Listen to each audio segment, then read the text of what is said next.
आत्मज्ञानी धीर जन के कर्म अतिशय गूढ़ है, जग लिप्त जन से साम्यता किंचित करें वे मूढ़ है आत्मा परमात्मा मय कोई विरला जानता, ज्ञानी ही निर्द्वंद्व केवल कर सके जो ठानता।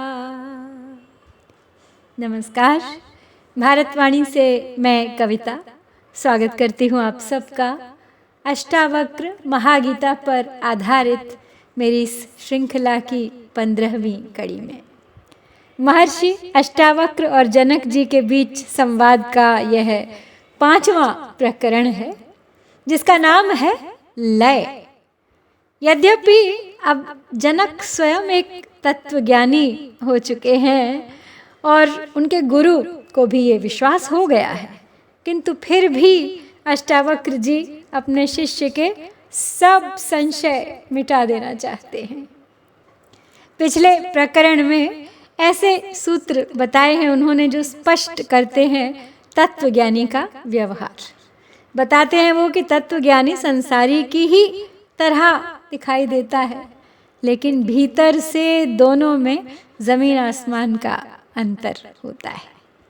संसारी विषयों को भोगने के बाद और के चक्कर में उलझ जाता है, मन नहीं भरता उसका, जबकि तत्वज्ञ और नहीं बस और नहीं की रट लगाने वाला, संसार के रहस्य को जानने वाला, बाहर से विषयों में भटकता सा दिखता हुआ भी उनके स्पर्श से अछूता रहता है। स्पर्श तो तब हो जब उनसे कोई उम्मीद हो, जब उनमें किसी प्रकार की आसक्ति हो। इस प्रकार तत्वज्ञानी के लक्षण बताते हुए गुरु ने शिष्य को स्वयं में झांकने का संकेत किया है। कहते हैं कि तुझसे अलग जब कुछ है नहीं तो कैसी आकांक्षा, तुझसे ही तो यह संसार उत्पन्न होता है, तुझी में स्थित है और तुझ में ही लय को प्राप्त करता है। इसलिए क्या पाना और क्या छोड़ना जनक। और अब इस 5वें प्रकरण में अलग अलग दृष्टांतों द्वारा महर्षि सृष्टि की उत्पत्ति और उसके लय क्रम का उपदेश दे रहे हैं अपने शिष्य को। अद्वैत स्वरूप का उपदेश देने के पीछे गुरु का उद्देश्य है कि जब सहज रूप से सब तेरा ही स्वरूप है तो आसक्ति क्यों, और यह भी कि संसार और अपने संबंधों को स्पष्ट रूप से जाने बिना शांति प्राप्त नहीं होने वाली। महर्षि ने जिस तप चिंतन की चर्चा इस प्रकरण में की है, उसी की साधना वेदांत साधकों के लिए भी बताई गई है। इस चिंतन का अभ्यास करने वाला प्रत्येक स्थिति में सम रहने लगता है। सुख दुखे समय कृत्वा लाभा लाभौ जया जयौ, जैसे भगवद गीता में भी कहा गया है।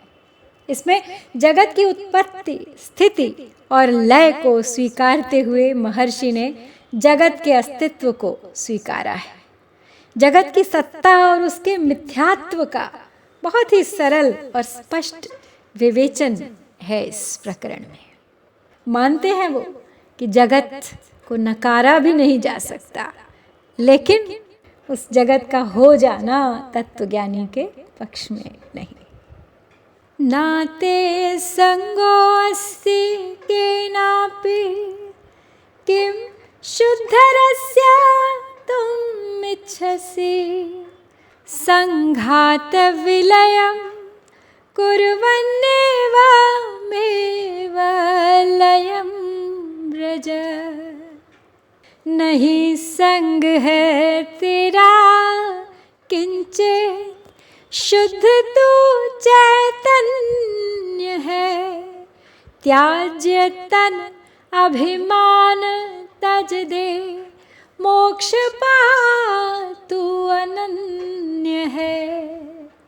तुम्हारा किसी से किसी प्रकार का कोई संग नहीं है, क्योंकि तुम शुद्ध हो। तब फिर किसका त्याग? इस प्रकार देहाभिमान को छोड़ते हुए मोक्ष को प्राप्त हो जाओ, मुक्ति को अनुभव करो।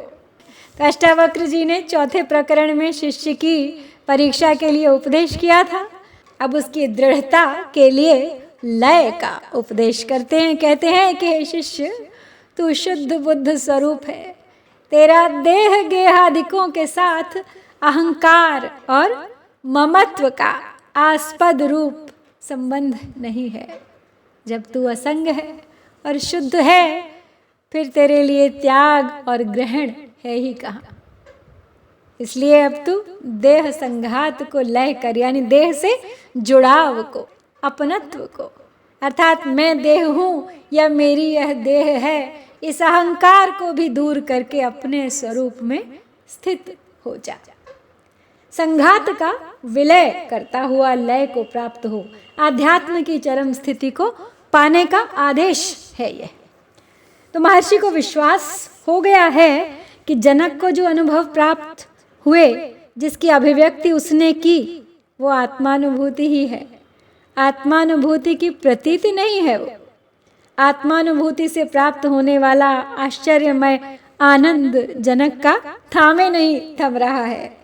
जैसे पूनम की चांद की किरणें समुद्र की लहरों को उछालती हैं, उस समय लगता है मानो समुद्र अपनी सारी सीमाएं तोड़ देगा।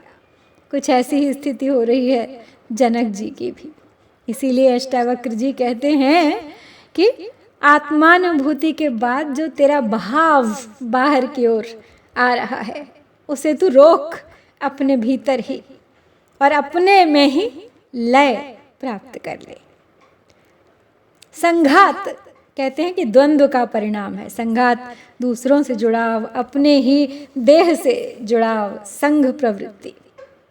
तो संघात शरीर के अभिमान से जुड़ा हुआ है। इस शब्द में सूक्ष्म और कारण शरीर भी अंतर्निहित है। देह का अभिमान समाप्त होते ही संघात भी समाप्त हो जाएगा, और संघात का समाप्त होना ही मोक्ष है। तो हे जनक, छोड़ सब संघात, लय हो जा अपने मूल तत्व में। उदेति भवतो विश्वम वारिधेरिव बुद्बुदः इति ज्ञात्वैकमात्मानमेवमेव लयं व्रज। तुझसे निःसृत संसार जैसे जलधि से बुलबुला, आत्मा के एकत्व बोध से मोक्ष शांति पथ है खुला। तुझसे ही यह विश्व जन्मता है, बिल्कुल वैसे ही जैसे समुद्र से बुलबुले, तरंगे इत्यादि। ऐसा जानकर कि आत्मा एक ही है, तू शांति को प्राप्त हो जा। आत्मा के एकत्व को जानकर मुक्त हो जा। तो महर्षि स्पष्ट करते हैं कि जब तक आत्मा के एकत्व का बोध नहीं होता, तब तक बंधन रहता है। यहाँ पे एवमेव इन शब्दों पर जोर दिया गया है, और वह एक ही है। एवमेव एक ही है, अर्थात निश्चय पूर्वक ऐसा ही है, इससे अन्य कुछ नहीं। अब जल से अन्य या जल से अलग दिखने वाले जो बुलबुले हैं, लहरें, तरंगे, ये सब वही जन्मते हैं, वही लय हो जाते हैं। इसलिए ये अलग नहीं है उससे, उसी का हिस्सा है, प्रतीति मात्र है, सत्य नहीं।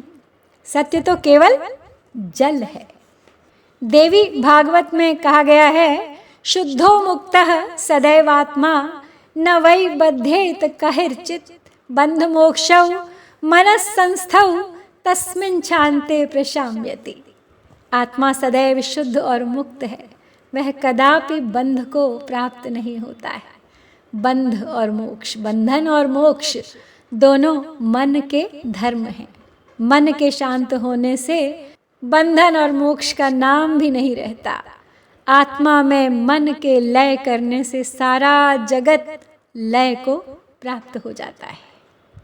प्रत्यक्षमप्यवस्तुत्वाद् विश्वं नास्त्यमले त्वयि रज्जु सर्प इव व्यक्तमेवमेव लयं व्रज।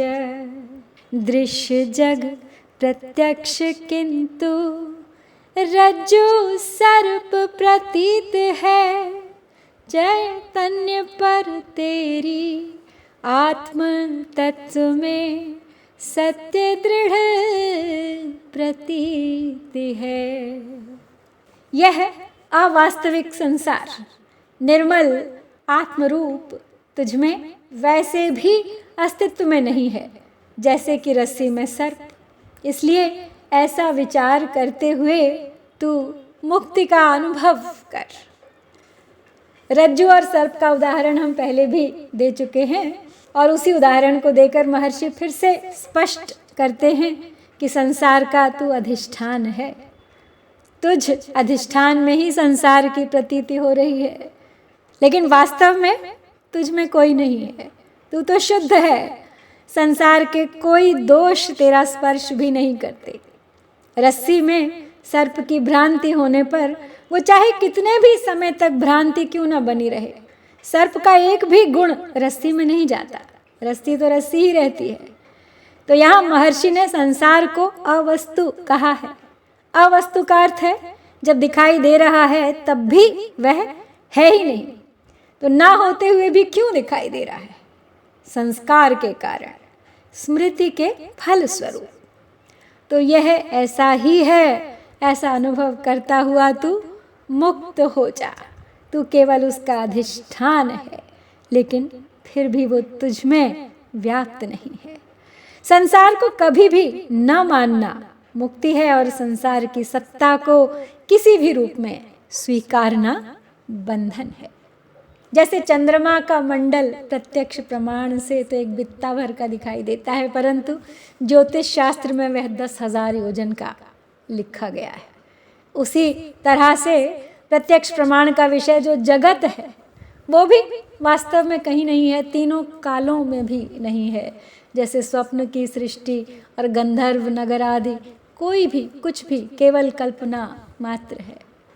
और यही चिंतन ही जगत के लय का हेतु है।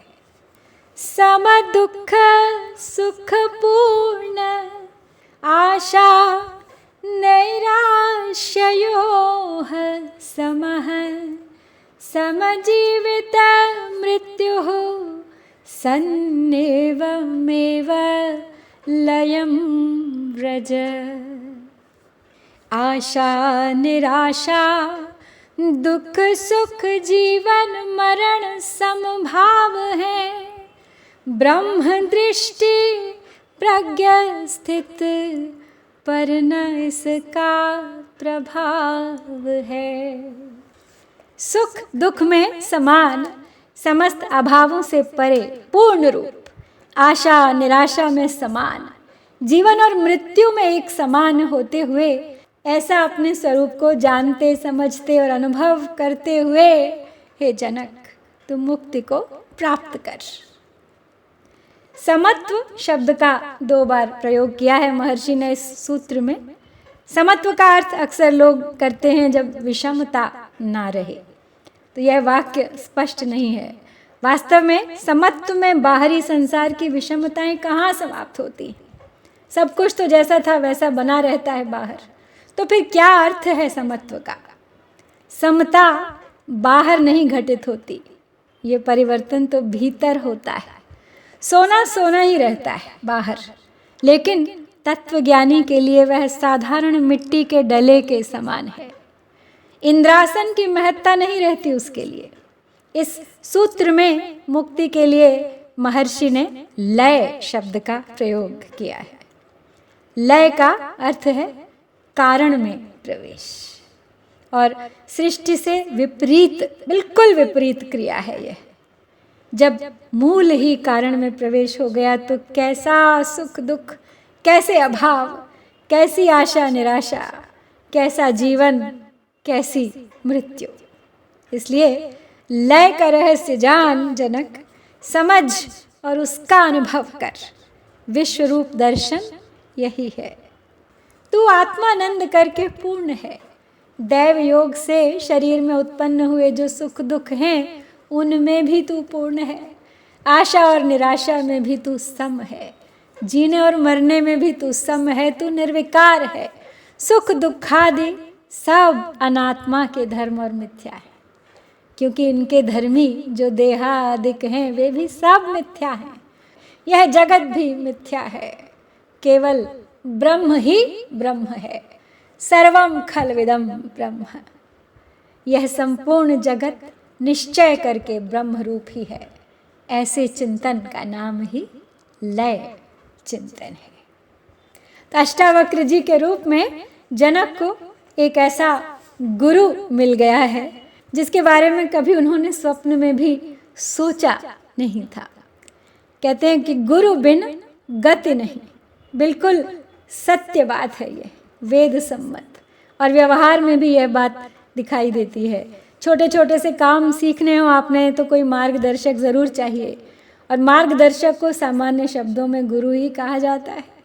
तो गुरु जो अंधकार का हरण कर ले, अंधकार अर्थात अज्ञान, लेकिन इसका अर्थ ये नहीं कि सिर्फ खाना पूर्ति कर ली जाए।